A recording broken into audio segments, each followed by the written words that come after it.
తెలంగాణ రాష్ట్రం వ్యవసాయక రాష్ట్రమని,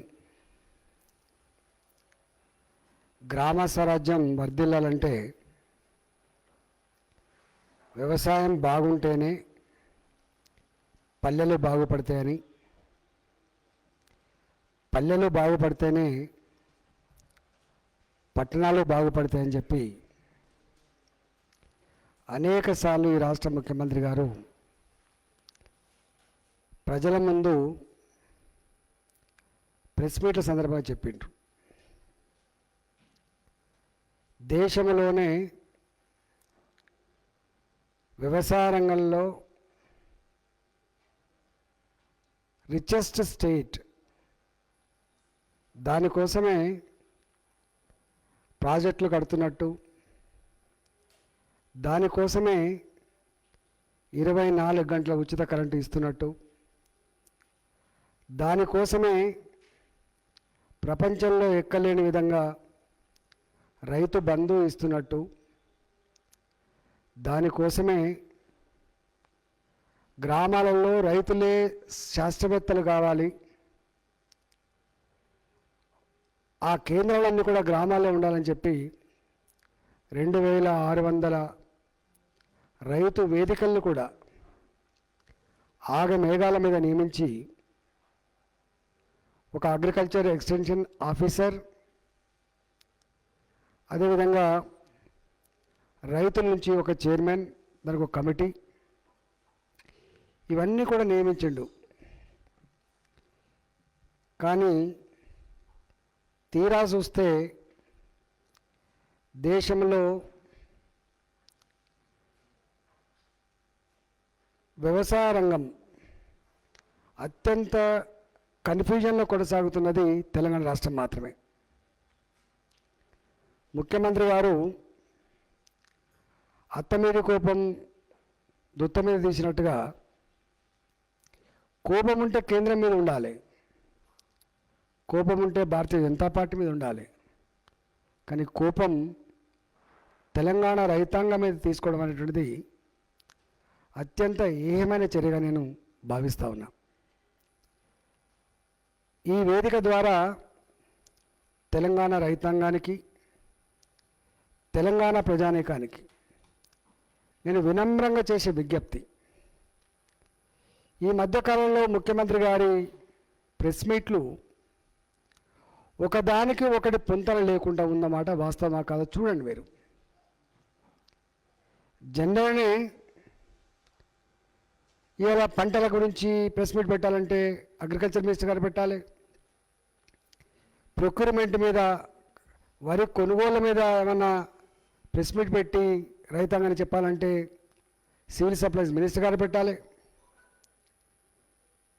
కానీ ప్రొక్యూర్మెంట్ మీద మాట్లాడేది సీఎం గారే, వ్యవసాయ రంగం గురించి మాట్లాడేది సీఎం గారే, చివరికి అదే సీఎం గారు 2 గంటల పాటు 3 గంటల పాటు ప్రెస్ మీట్లు పెట్టి రైతాంగాన్నంతా అయోమయంలో నెట్టి కన్ఫ్యూజ్ చేసి రైతుల కళ్ళల్లో మట్టి కొట్టినటువంటి ముఖ్యమంత్రి ఈ దేశంలో కేసీఆర్ గారే అని చెప్పి నేను చెప్పట్లే, తెలంగాణ పల్లెల్లో ఉన్నటువంటి రైతాంగం అనుకునే మాట ఇది.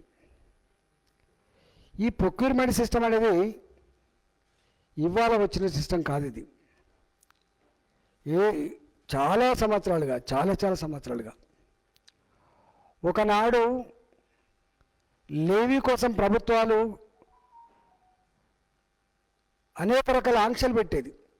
ఎందుకంటే ఆ రోజు పంట తక్కువ, గవర్నమెంట్ ప్రొక్యూర్ చేసుకొని బియ్యం పంచాలంటే ఎక్కువ ధర దొరికే పరిస్థితి ఉండే కాబట్టి ఆ కాలంలో గవర్నమెంట్కు ఇవ్వడానికి ఎవరు రైతులు ముందుకు రాకపోయేది. ఎందుకంటే ఓపెన్ మార్కెట్లో మంచి ధర పలికేది కాబట్టి గవర్నమెంట్కి ఇవ్వాలంటే తక్కువ ధరకి ఇవ్వాలి అనే పరిస్థితి ఉండే కాబట్టి ఆ వెనుకటి కాలంలో ఈ లేవీ అనేటువంటి దానికి రైతాంగం ఎక్కువ మొగ్గు చూపటం కాదు.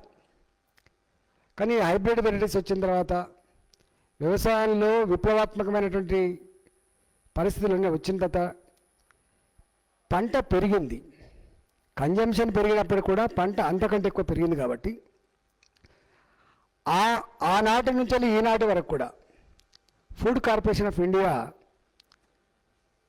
ఈ వడ్లను కొనే సిస్టంలో 2 సిస్టమ్స్ ఉంటాయి. ఒకటేమో డీసెంట్రలైజ్డ్ ప్రొక్యూర్మెంట్ సిస్టమ్, ఒక పనేమో centralised procurement system. Centralised procurement system, decentralised procurement system, DCP, non DCP states. రాష్ట్రాలు ఎఫ్సిఐకి నేను డీసీపీలో ఉంటా అని చెప్పి ఆప్ట్ చేసుకోవాలి. కొన్ని రాష్ట్రాలేమో మేము సెంట్రలైజ్డ్ ప్రొక్యూర్మెంట్లోకి ఉంటా అని చెప్పి ఆప్ట్ చేసుకోవాలి. మన రాష్ట్రం డీసీపీని ఆప్ట్ చేసుకున్నది, దాని పక్కన ఇస్తున్నది.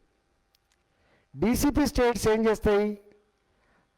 ఇవాళ సహకార సంఘాల కేంద్రాలు కావచ్చు, మార్కెట్ కేంద్రాలు కావచ్చు, సెల్ఫ్ హెల్ప్ గ్రూప్స్, మహిళా సంఘ గ్రూపుల ద్వారా కావచ్చు, ఎక్కడికక్కడ గ్రామాల్లో ఈ ప్రొక్యూర్మెంట్ సిస్టమ్స్ ద్వారా ప్రొక్యూర్ చేసుకొని రైస్ మిల్లులకు పంపించుకొని రైస్ మిల్లులో బియ్యం వచ్చిన తర్వాత ఆ బియ్యాన్ని ఎఫ్సిఐకి పెడుతుంది.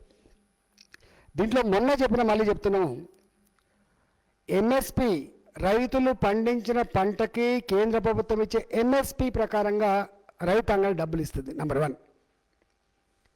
దీంట్లో ఈ ప్రాసెస్ కోసం అంతా కూడా మహిళా సంఘాలకు ఇచ్చే కమిషన్ కావచ్చు, హమాలీలకు ఇచ్చేటువంటి హమాలీ ఛార్జెస్ కావచ్చు, గన్నీ బ్యాగ్స్ కావచ్చు, సుదీర్ దారం కావచ్చు, ఆ ప్రొక్యూర్మెంట్ సెంటర్ నుంచి రైస్ మిల్ తరలించడానికి ఉండేటువంటి ట్రాన్స్పోర్ట్ ఛార్జెస్ కావచ్చు, మిల్లర్కి ఇచ్చే ఇవాళ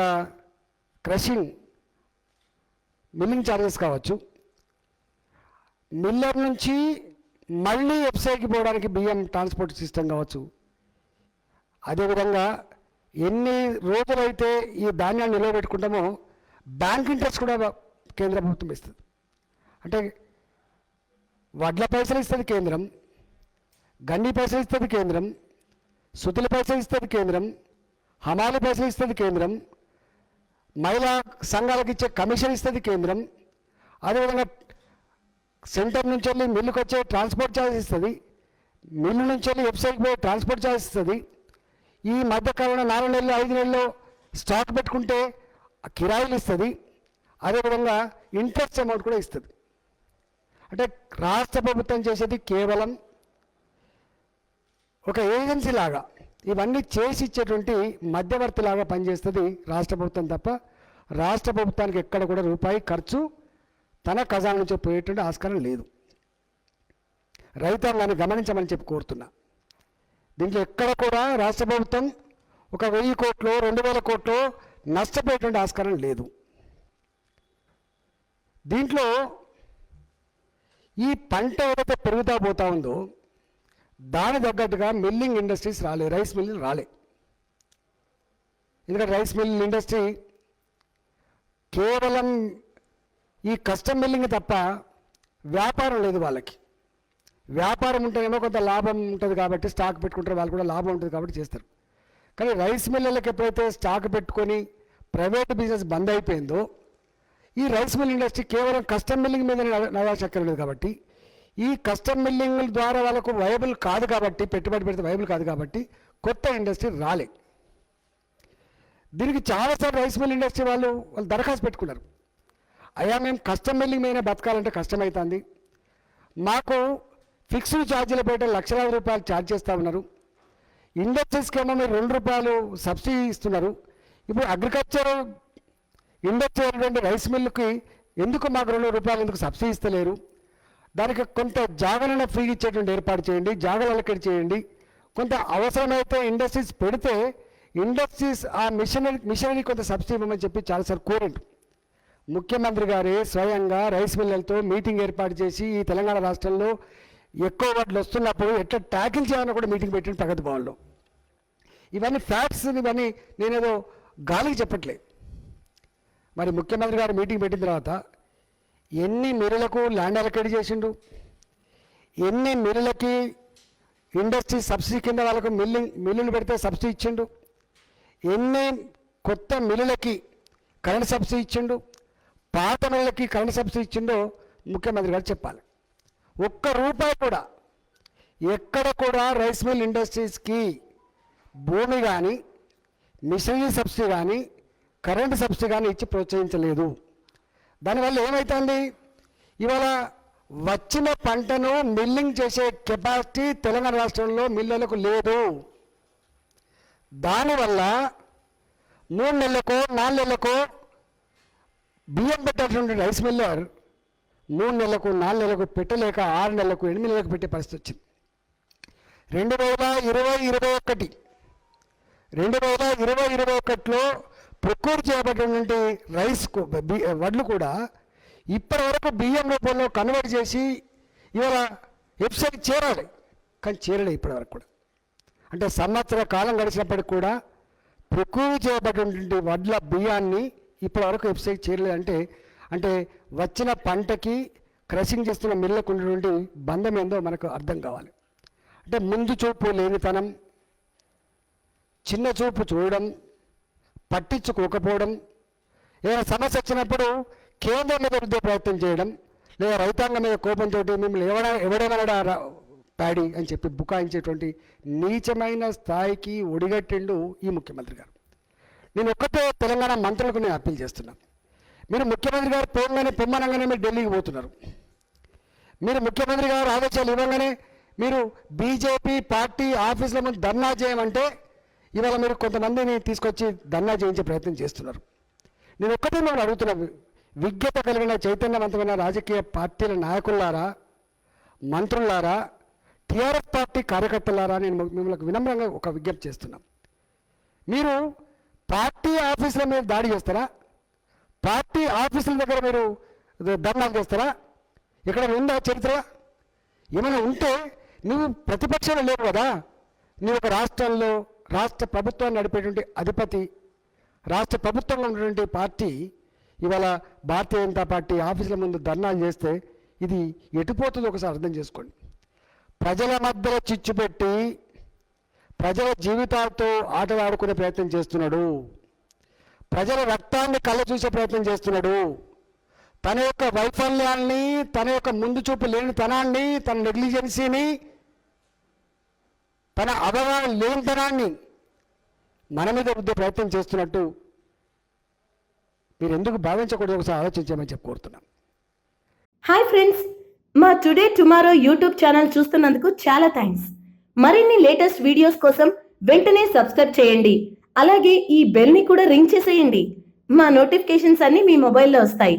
అలాగే మా వీడియోస్ మీకు నచ్చితే లైక్ చేయండి, షేర్ చేయండి, నచ్చకపోతే కామెంట్ చేయండి.